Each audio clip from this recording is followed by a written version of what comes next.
This is Golden Doves class 108. We are on page 61. Beautiful weather, gorgeous sunlight, cool, chilly morning. It's hard to believe that I'm somewhere not far from New York City, and it's just lovely to be here. Yishtabach Shemo. God created such a beautiful world for us to enjoy. So let's read. We were reading about the idea that in medieval society, text was considered very important, and ideas were developed around text, right? This is in stark opposition to Western thinking today, where everything is philosophy. Also, Jews think like that. Nobody cares about text today.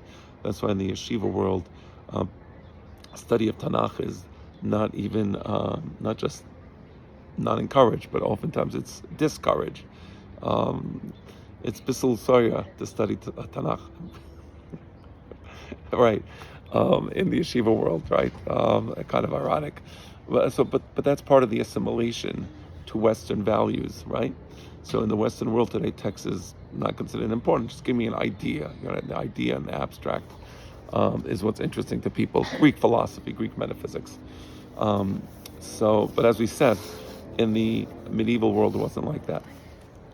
And that's what we were discussing last time. That's why there was an emphasis on the study of philology and the structure of language, as in the days of Golden Age of Spain, Rabbi Moshe ibn Chikatila, Rabbi Yehuda ibn Bal'am, Rabbi Avraham ibn Ezra, and of course Rabbi Nami Janach, Rabbi David ibn Kimchi, and others. Although that Radak was a little later, but still. Maimonides, certainly the most important figure in medieval Jewry, and one whose values and works constitute the very basis of modern Judaism, right? Because without Harambam, there would be hard to understand how Am Yisrael would exist today, right? It's not until Harambam set forth the corpus of Jewish law, of Talmudic Jewish law in the Mishneh Torah, in writing, that Am Yisrael would have been lost without that. Without that, we would have really been lost, right? So he's certainly one of the greatest. Moshe al Moshe lo Moshe. And even Harambam must be perceived in light of this linguistic tradition, right? The tradition of emphasizing the study of text and words and language. He's God for the perplexed. Everybody says, Harambam was a philosopher, the God for the perplexed, right? Philosophy, when nothing can be further from the truth. It just demonstrates, ignorance or sloppiness. Because his God for the perplexed is concerned with religious language and symbolism rather than with philosophy. Philosophy is not interested in the study of language. Harambam starts his moreh with explaining the meaning and symbolism behind words. He explicitly wrote that the object of his work was to elucidate the uncertainties of religion and to bring to light the truths that lay in her interior, which are above the comprehension of the masses. So this is a book that's going to go deeply into Jewish thinking, right? He wants to go beyond what the masses understand.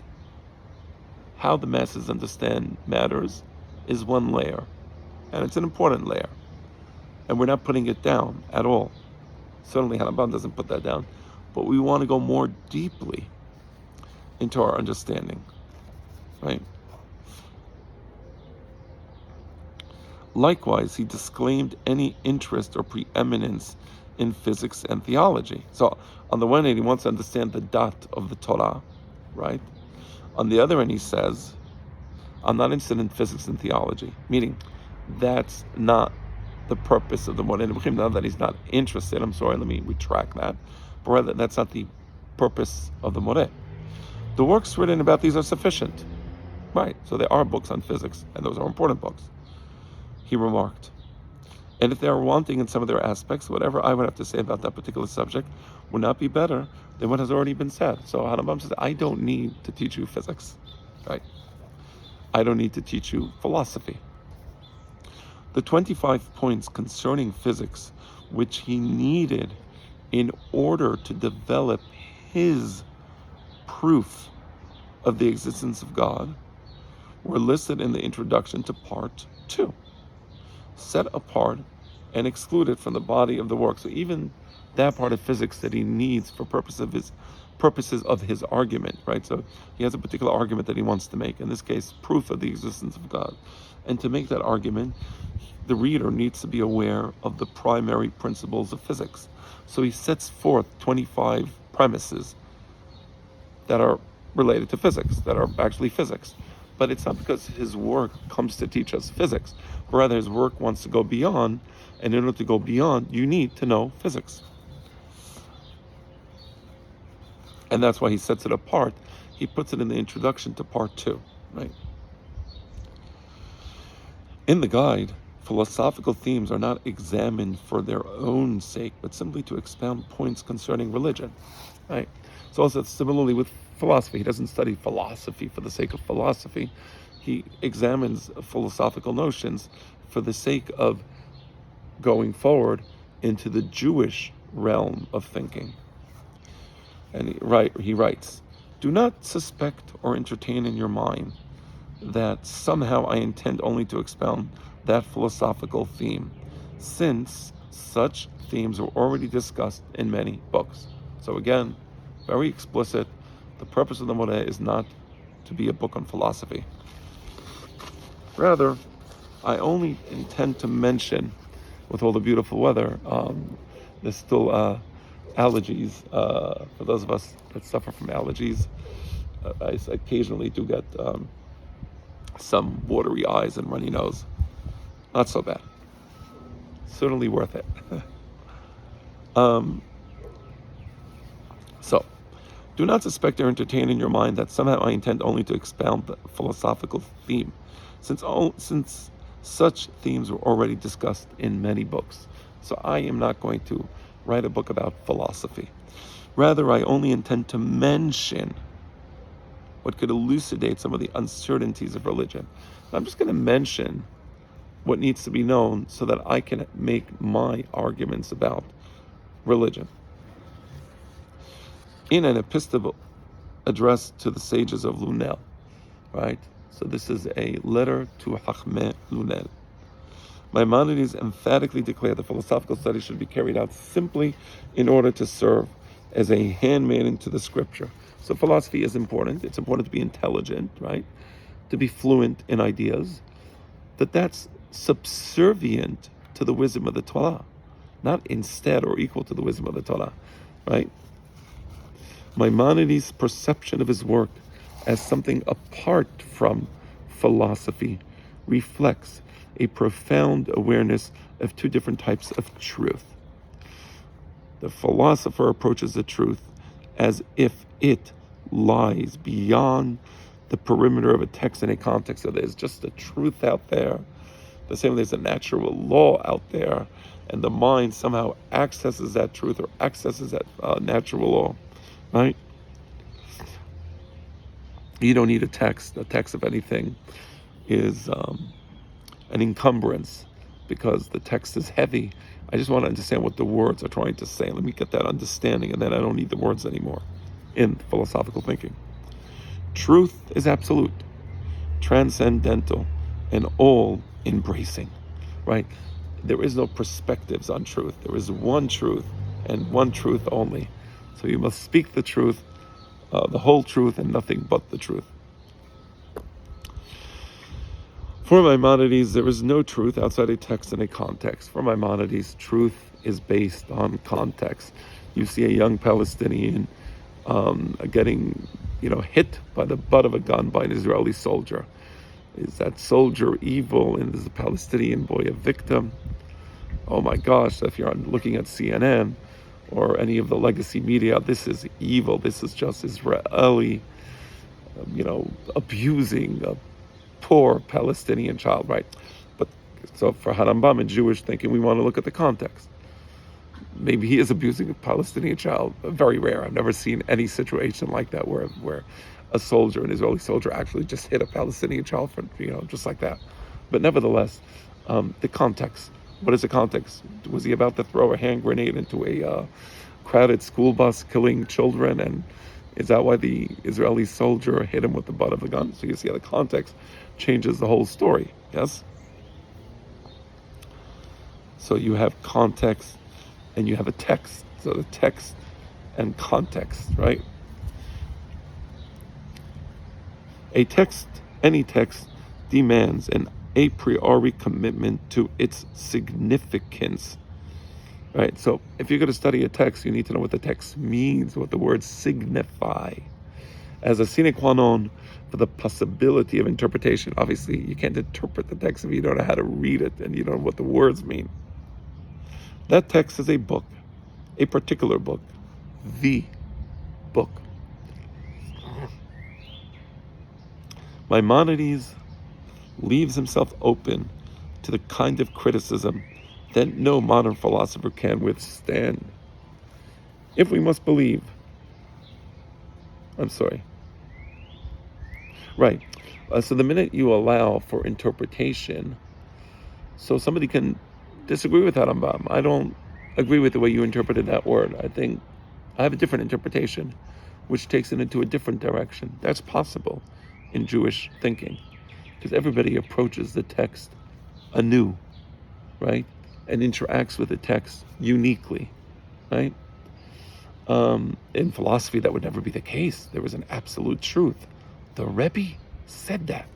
We must have Mesiras Nefesh, devotion to the Rebbe or to the philosopher, or that's all part of Greek thinking, right?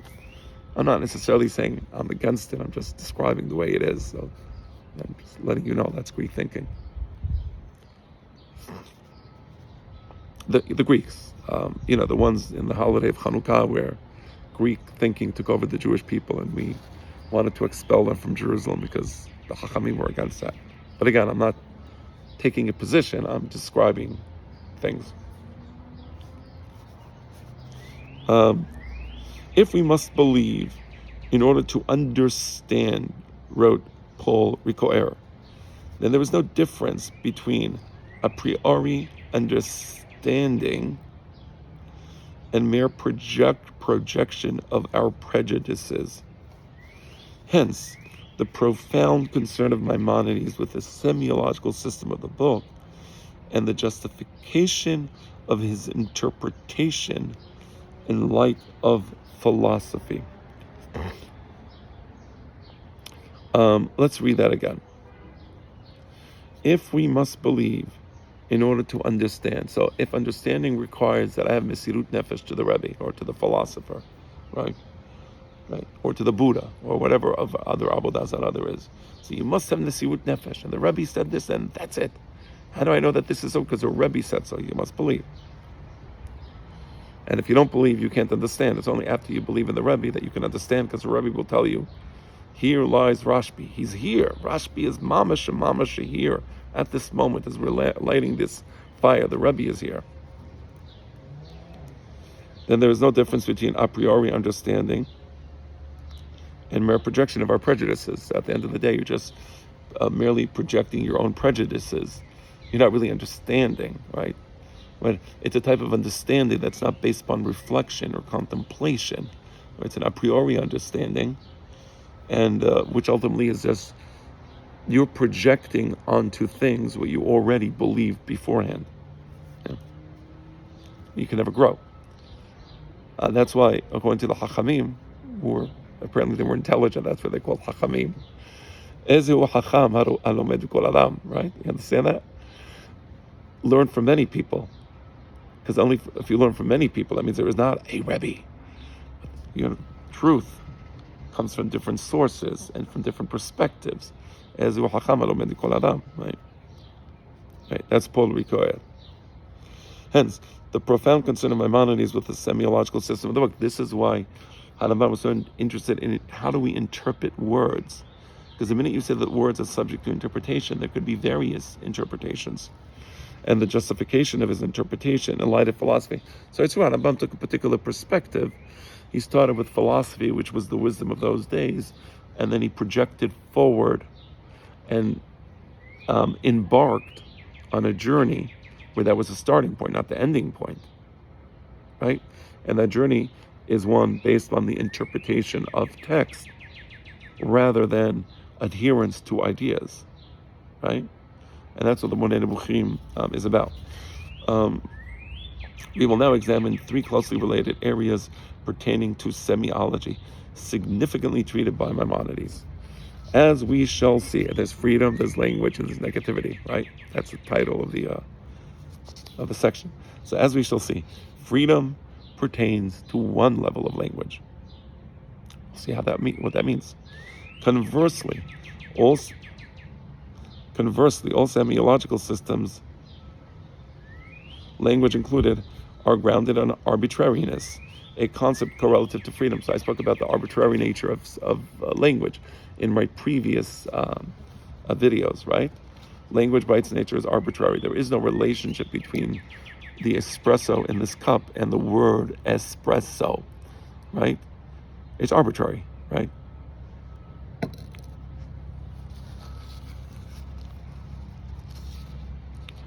Or the foam on the crema on the espresso.